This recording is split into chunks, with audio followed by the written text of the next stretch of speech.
Halo, assalamualaikum warahmatullahi wabarakatuh. Hari ini saya menemukan sebuah trouble lagi pada eskavator Kobelco SK200, di mana pada muffler itu ada tetesan air walaupun dalam kondisi engine mati, dan lebih-lebih lagi ketika engine sudah running. Nah, untuk memastikan di mana mengalami kebocoran, terlebih dahulu kita melepas atau memisahkan antara turbo dengan exhaust manifold. Nah, karena biasa terjadi pada gasket cylinder head, cuma untuk menentukan itu tentunya harus melepas terlebih dahulu eh, exhaust manifoldnya untuk menentukan silinder berapa yang mengalami kebocoran air. Tapi sebelum kita melepas exhaust manifold, langkah baiknya kita pisahkan terlebih dahulu turbo charge-nya untuk memastikan barangkali hanya turbo yang mengalami kebocoran. Ya, itu melepas 4 baut itu. Karena mungkin sering terjadi kebocoran turbo, tapi kalau selama ini sih saya jarang menemukan air bocor melewati turbo. Hanya oli yang selalu mengalami kebocoran pada area turbo. Kalau mengalami problem seperti ini, biasanya sih ada kaitannya dengan radiator atau air radiator sering meluap. Karena kalau sudah bercampur antara exhaust gas dengan air pendingin ya, tentunya nanti akan ada air yang keluar melewati muffler dan ada juga yang masuk ke dalam sistem pendingin, menyebabkan tekanan tinggi pada radiator dan air akan meluap ke subtank. Dan kebetulan juga unit ini air radiatornya itu sering meluap lari ke subtank. Nah, kita coba dulu mengganti atau mengecek turbo. Oke, sekarang turbo sudah kita lepas.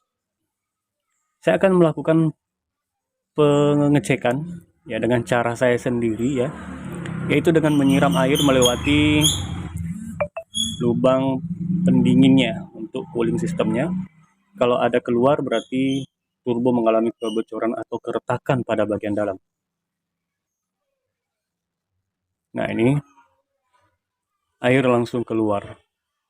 Nah, berarti hanya turbo yang mengalami kerusakan, tidak sampai mengalami kerusakan pada silinder headnya. Ya, kita coba melakukan running untuk memastikan bahwa apakah ada air keluar selain daripada turbo dari exhaust manifold.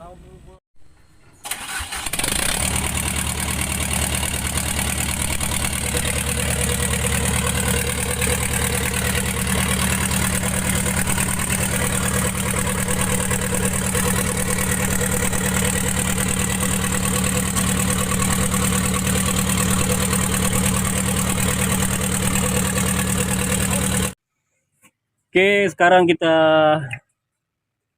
mengganti turbo yang baru karena yang lama sudah keropos, membuat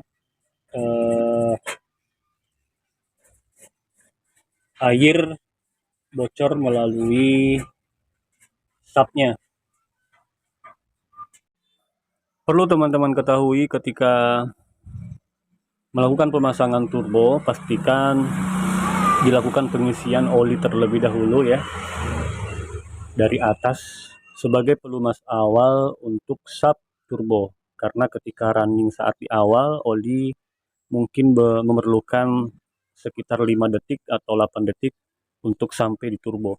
Sebagai pelumas awal maka lebih baik diisi oli terlebih dahulu ya. Nah, terkadang juga ada yang menyarankan melakukan pengisian pada blower. Kalau saya sarankan sih jangan dilumasi di bagian blowernya ya, karena nanti olinya nanti itu bakalan ikut masuk ke dalam aftercooler. Nah, itu jangan sampai dilakukan. Tapi lakukan saja eh, pengisian oli pada sub turbo atau melalui lubricating yang dari lubang atas ini. Nah, mungkin itu tip khusus dari saya, dan memang ini adalah tips standar